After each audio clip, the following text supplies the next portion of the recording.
Greetings, greenhouse people. I'm your host, Bill Calkins, and in an effort to provide this critical information in any way you choose to consume it, we are pleased to offer this discussion in video and podcast formats. My guest today is Chris Ferguson, a specialist with Ball Seed Technical Services, who's here to take us to the finish line with Lantana as part of our Tech on Demand series covering key annuals and perennials. Lantana comes in so many amazing colors and habits. It's come a long way from the days of gold and, well, gold. With all this new breeding and huge consumer demand comes a need for top quality finishing strategies, so the absolute best plants go to market. And as consumers turn to more drought-tolerant varieties and landscapes, patio pots, and mixes, Lantana is poised for even more growth. Chris is here to help reduce losses and maximize your opportunity for success. If you like this installment, be sure to subscribe to the Tech on Demand podcast on your favorite app and find dozens of Tech on Demand videos on the Ball Seed YouTube channel. So Chris, welcome back to Tech on Demand. I'm sure our listeners and viewers took a lot from your Lantana prop presentation and are as excited as I am to finish the crop. Why don't you take it away and jump right into Lantana finishing tips and tricks? All right, thanks, Bill. So like you said, last time we talked about propagating Lantana, and we're going to continue that with how do we finish it out? How do we go from a rooted liner to a beautiful large pot or hanging basket of Lantana? So when you receive your Lantana liners, it's very important, or you need to put these in pots as soon as you can, within the same day or the next day. If you wait too long, these liners are going to become overgrown and they're going to become root bound. And root bound plugs do not root out properly. So you're going to end up with uneven growth among your crops. So it's very important when you get it, make sure you make a plan to plant those the same day or the next day if possible. Another issue you want to watch out for is root wrapping. So you see this picture at the bottom, you have these two plants, and the one on the right is pretty evenly distributed with roots, whereas the one on the left, all the roots are up at the top. And what happened is the grower or one of the workers, when they were watering, they were just watering very lightly on the top of the soil, and they were not wetting the entire soil profile. So you end up getting all these roots up around the top. Well, the top of those liners are going to dry out first anyways. And when you have, let's say, 90% of your root mass up at the top, it's going to really stress out these plants and make them very susceptible to wilting and drought stress. So it's very important when you water through the whole soil column, get them up to that level 4 where they're wet, but not completely saturated, and then let them dry back down to about a level 2. If in the case you do have to hold these for a little while, it's a good idea to lower that temperature a little bit. Get them around 55 to 65 degrees. For Lantana, that's a good base temperature to keep them from growing too much and becoming root bound, but not so cold to where they start to get stressed out. You also want to make sure that your daytime temperatures don't creep up too high, because once you get above 70 degrees and you have a big diff or a big difference between your daytime and your nighttime temperature, you're going to start to see internode stretch. So try to keep that daytime, nighttime temperature pretty close together and stay around that 55 to 65, and that should help you prolong these plants before you can get them transplanted. Then you want to think about fertilizing. So when are we going to fertilize these?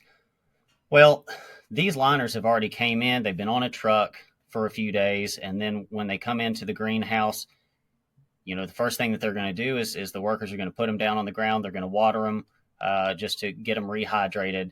So it's probably not going to have any fertilizer, and that clear water is going to leach out any fertilizer that was in that soil. So now these plants are pretty hungry. So you want to feed them, but also you want to think about feeding them before you pot them up, because you pot them up into these larger pots and you put on this fertilizer. All that fertilizer is going into all this soil where there are no roots. So it's important to go ahead and fertilize them where the roots are, and that's in these liners prior to transplanting. The amount of fertilizer you put on is going to be dependent on when you get to pot these up. So if you're potting them immediately, 200 parts per million, that's a good amount to get these plants going. But if it's going to be a little bit longer, you may have to bump up that fertilizer because, again, they become more and more starved for nutrients the longer they sit around. Now, if in a rare case you have to wait more than 7 days, which is obviously not advisable, but if you get in that situation, you kind of want to reverse your strategy and give them just enough, some maintenance fertilizer, so that they have enough, they're not becoming deficient, and in combination with those base temperatures, keeping it kind of cool, you're just getting them by until you can get them potted up. But again, right before you plant into those big pots, you want to give them that last dose, 200 parts per million, to get them going. So Lantana is pretty versatile. It can go in a lot of different size pots and baskets. And so this is a table out of the Ball Red Book, and it shows, depending on what size pot or basket you go with, how many plants per pot you would need and what's your time to finish after transplanting. So for example, 4 to 5 inch pot, you would only need 1 plant per pot, and it'd take you about 7 to 9 weeks from transplant to finish out those Lantana. Whereas a larger pot or hanging basket, you may be in the 3 to 5 plant per pot range, and it's going to take you a couple weeks longer, about 9 to 11 weeks after transplant. You also want to think about your media. 70% peat and then 30% bulking filler. That's a pretty good range that's going to give you good nutrient holding capacity, water holding capacity, but it's also going to let the plant drain. You start getting in too much of the bulking and the fillers, the barks and things, and it's not going to hold the water well, and it's going to be really tough on that plant when it goes out to these retail shelves. So try to stay around that range. That's a pretty good range for the plant, for the health of the plant. And you also want to think about the pH and the EC. You want to test your soil as it comes in.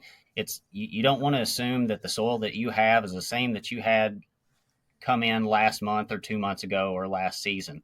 It's going to vary, and you want to know what's your starting point before you start adding inputs like fertilizer that's going to change your pH, that's going to change your EC. So it's a good practice.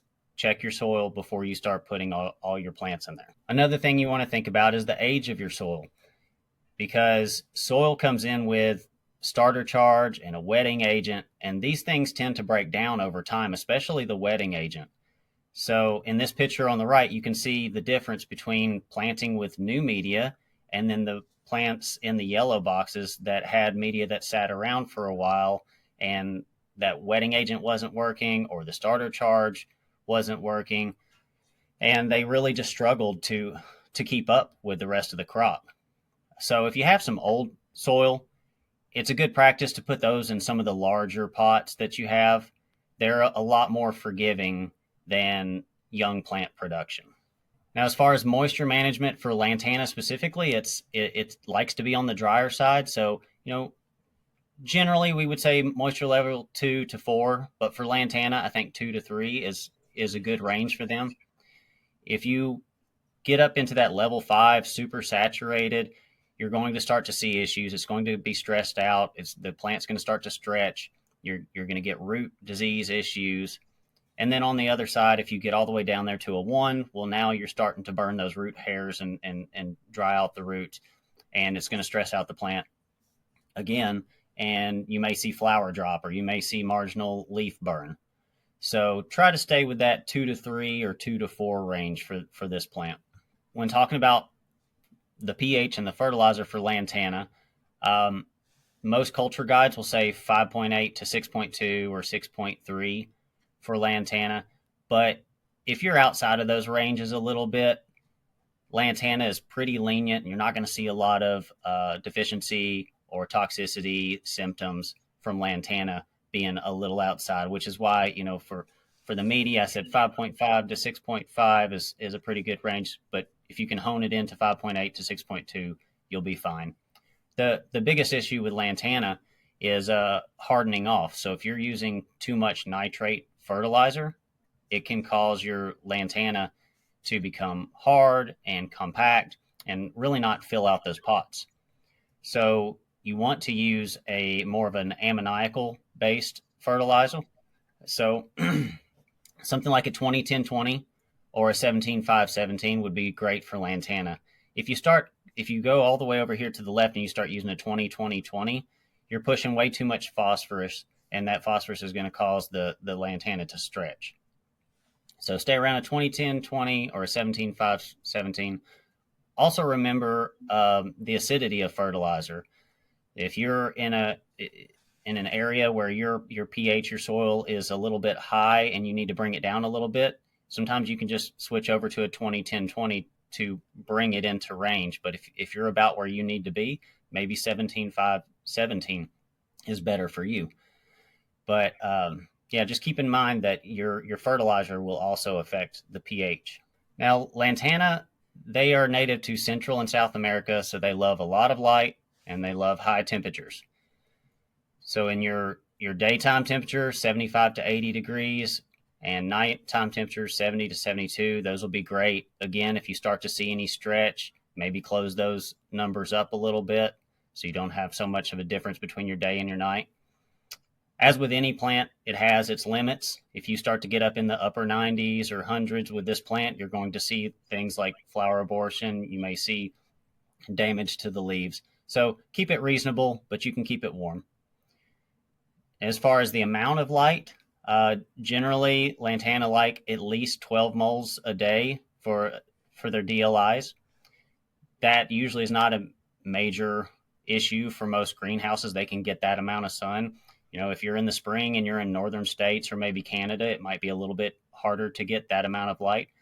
But generally, it shouldn't be an issue. Now, when you're thinking about where these plants are in the greenhouse, if you have hanging baskets, go ahead and hang them up. Let them get full sun. If they're on the floors or if they're on benches, just make sure that nothing's over them shading them out. Because if they don't get enough sun, they will start to stretch. And then you'll be reaching for the PGRs to try to fix an issue that really could be fixed just with full sun. Now, as far as pests, we have whitefly, thrips, spider mites, aphids, and lantana lacebug. You can go at this different ways. You can have biological control agents, biopesticides, or conventional pesticides. So some examples, we have the parasitic wasp Encarsia sophia, parasitizing the whitefly nymph in the top right picture. And then in the bottom, we have a entomopathogenic fungi, Bavaria bassiana, that is infecting the whitefly adult.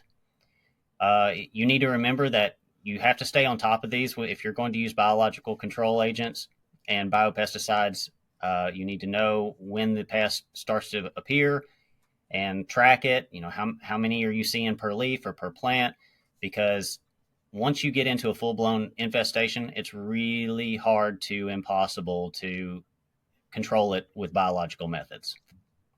Now, when you're using conventional pesticides and insecticides, you need to be thinking about the life cycle of the insect or the mite and where they live, because if the pest is on the underside of the leaf and you're spraying with a contact insecticide and you don't have enough pressure in that spray to turn those leaves over and spray the bottom, well, it's not doing anything. In that case, you either need to increase the pressure and get that pesticide on all sides of the canopy, or you need to use a translaminar or a systemic to get those hard to reach places if you just don't have the mechanization to do it.